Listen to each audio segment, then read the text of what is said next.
तर हा जेव्हा द्रवामध्ये एंटर करतो किंवा एंटर करण्याचा प्रयत्न करतो, तर तो आता एखाद्या लिक्विड मध्ये एंटर करायला, त्या लिक्विडचं नाव काय आहे?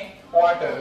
तर तो बॉल जेव्हा लिक्विड मध्ये जायचा प्रयत्न करतो, तर लिक्विड मधून त्याच्यावर एक आणखीन फोर्स लावला जातो आणि तो फोर्स त्याला लिक्विड मधून बाहेर काढण्याचा आहे ना, वरच्या दिशेने फेकण्याचा प्रयत्न करतो आणि त्या फोर्सला म्हणायचं बियॉन्ड फोर्स.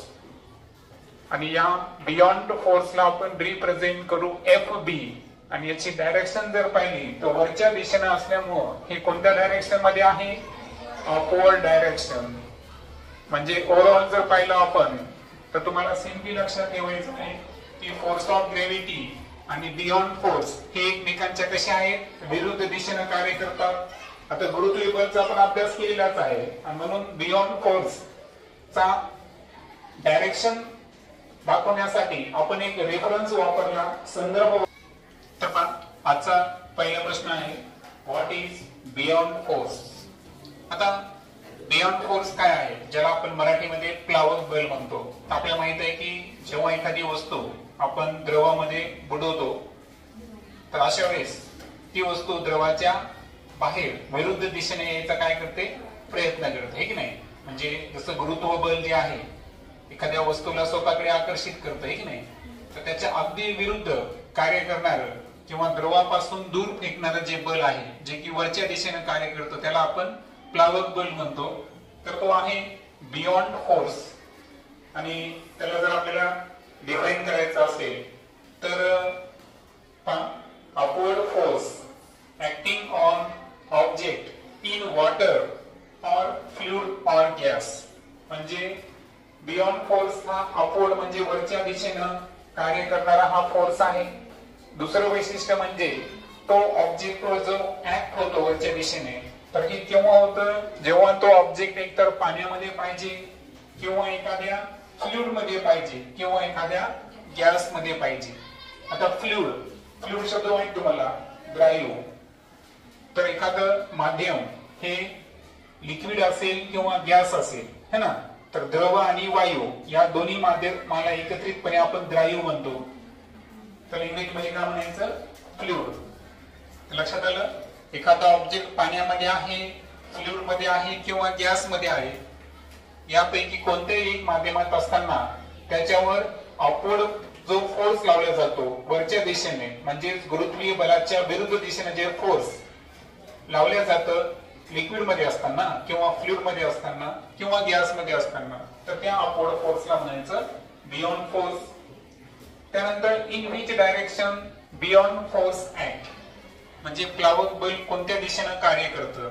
तर त्याचं उत्तर सोपं आहे, opposite to force of gravity. आता आपल्याला माहित आहे की फोर्स ऑफ ग्रॅव्हिटी किंवा ग्रॅव्हिटेशनल फोर्स हा इच अँड एव्हरी ऑब्जेक्ट जो अर्थवर आहे त्यावर लावला जातो अर्थ कडून. आणि याची दिशा जर पाहिली आपण तर ती आहे directed toward the centre of the earth. म्हणजे प्रत्येक वस्तू ही पृथ्वीच्या पृष्ठभागावर काय येते? कारण गुरुत्व बल जे आहे हे त्याला केंद्राच्या दिशेने नेण्याचा काय करते? प्रयत्न करते. तर या ग्रॅव्हिटेशनल फोर्सच्या अगदी विरुद्ध बाजूला किंवा विरुद्ध दिशेने कार्य करणारं हे बियॉन्ड फोर्स असतं. जसं की सपोज इथे आपण काय घेतलं? एक वेसल घेतला. आता या वेसल मध्ये आपण सपोज इमॅजिन करू की हे आहे लिक्विड. ओके, या वेसल्स मध्ये काय केलं? मी पाणी घेतलं. Okay, so suppose this is a water. आता एक ऑब्जेक्ट आहे. आता सपोज हा ऑब्जेक्ट आहे बॉल. ओके, आता मला सांगा या ऑब्जेक्टचं एक वैशिष्ट्य आहे की या ऑब्जेक्ट जेव्हा लिक्विड मध्ये जेव्हा आपण प्लेस करू, तर लिक्विड मध्ये जात असताना याच्यावर एक फोर्स ऍक्ट करतो जो खालच्या दिशेने असतो. त्याला काय म्हणायचं? Force of gravity. काय म्हणायचं? Force of gravity. गुरुत्वीय बल.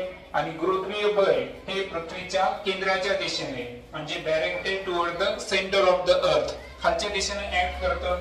किंवा याला आपण डाऊनवर्ड डायरेक्शन म्हणू. काय म्हणू याला आपण? Downward direction. ओके, तर या दिशेनं ऍक्ट होणारा हा फोर्स ऑफ ग्रॅव्हिटी आहे.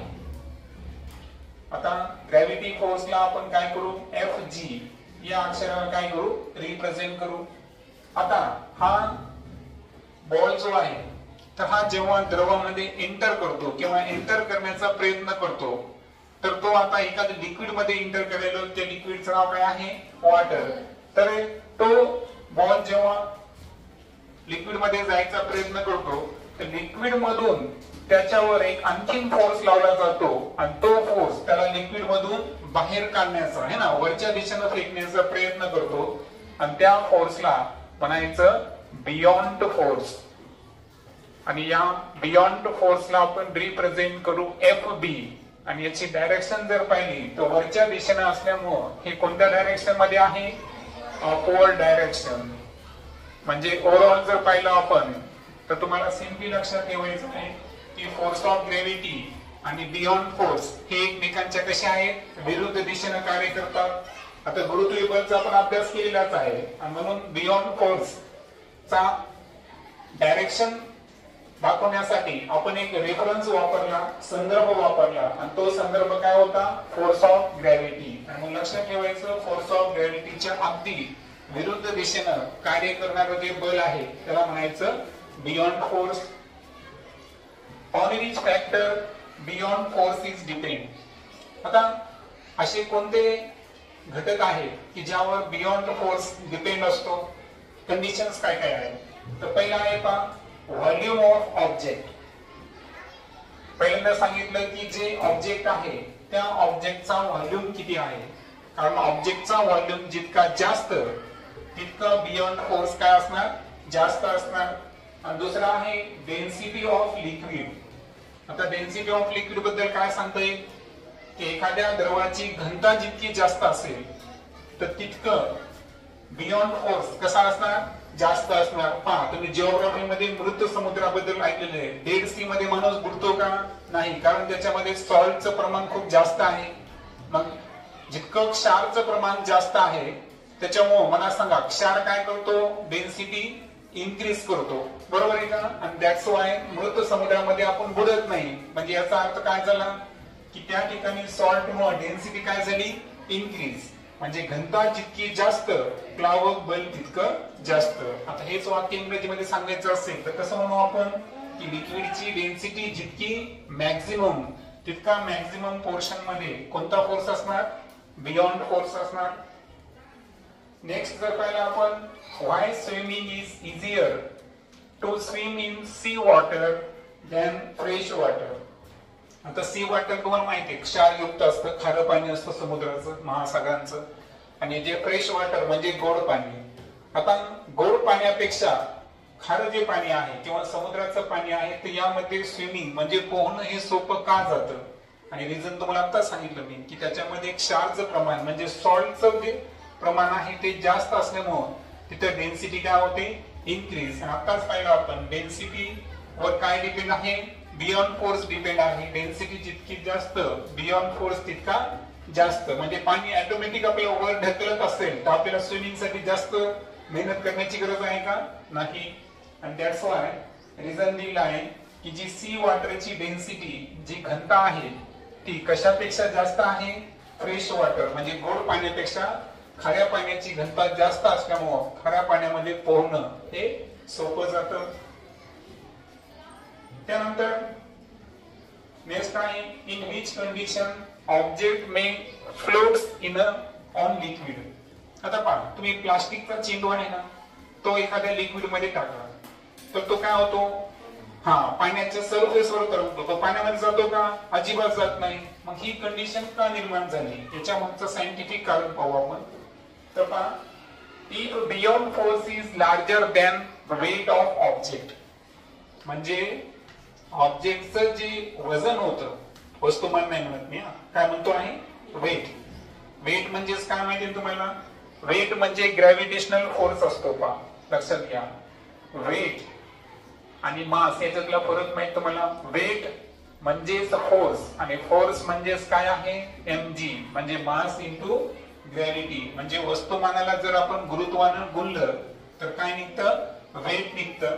आणि इथं सांगितले पहा की ऑब्जेक्टचं जे वेट आहे हे ऑब्जेक्टच्या वेट पेक्षा जर बियॉन्ड फोर्स कसा असेल, लार्जर असेल, त्या लिक्विडचा बियॉन्ड फोर्स जर जास्त असेल तर डेफिनेटली या कंडिशन मध्ये जो ऑब्जेक्ट आहे हा काय होतो, पाण्यावर तरंगतो. ओके. दुसरं जर पाहिलं आपण, in which condition object may sink in liquid. आता एखाद्या वेळेस काय, तुम्ही गोटी आहे बरोबर आहे का, ती गोटी जी आहे ती गोटी पाण्यात टाका तुम्ही, काय होते बरं, ती पाण्यामध्ये पूर्णपणे बुडते आणि तळाशी जाऊन बसते. आता या कंडिशन मध्ये झालं काय, if buoyant force is smaller than the weight of the object. मी तुम्हाला जे एक्झाम्पल दिलं तर एक लक्षात घ्या की बियॉन्ड फोर्स जो अप्लाय व्हायला तो ऑब्जेक्टच्या साईजवर पण डिपेंड आहे. लक्षात घ्या. आता एक घ्या की एखादा ऑब्जेक्ट द्रवामध्ये बुडतो, सिंक होतो, तर असा याचा अर्थ काय झाला की लिक्विड कडून लावल्या गेलेला जो बियॉन्ड फोर्स आहे हे ऑब्जेक्टच्या वेट पेक्षा कसा होता, स्मॉलर होता. आणि म्हणून प्लावर बल जर वस्तूच्या वजनापेक्षा कमी असेल तर निश्चितच ती वस्तू त्या पाण्यामध्ये काय होते, बुडते. हे की नाही. आपण स्वतः मला सांगा, स्वतः आपण जर आपल्याला स्विमिंग येत नसेल आणि पाण्यामध्ये जर उतरलो, आपण जम्प केलं, अशा वेळेस काय होईल बरं की वॉटरचा जो बियॉन्ड फोर्स आहे तो स्मॉलर झाला आणि आपलं ऑब्जेक्टचं वेट काय झालं, लार्जर झालं त्या तुलनेमध्ये. मग ऑब्जेक्टचं वेट बियॉन्ड फोर्स पेक्षा जास्त असेल किंवा बियॉन्ड फोर्स हा ऑब्जेक्ट पेक्षा जर स्मॉलर असेल तर वस्तू 100% काय होते, पाण्यामध्ये सिंक होते, म्हणजे बुडते. In which condition object may flow inside the liquid. तुम्ही पाहिलं असाल की काही वस्तू काय होतात की पाण्यावर पण तरंगत नाही आणि तळाशी पण जात नाही, ते मध्येच कुठेतरी लिक्विड मध्ये फ्लोट होत तरंगत असतात. मग ही कंडिशन केव्हा होते, तर ही कंडिशन केव्हा आहे, if buoyant force is equal to the weight of the object.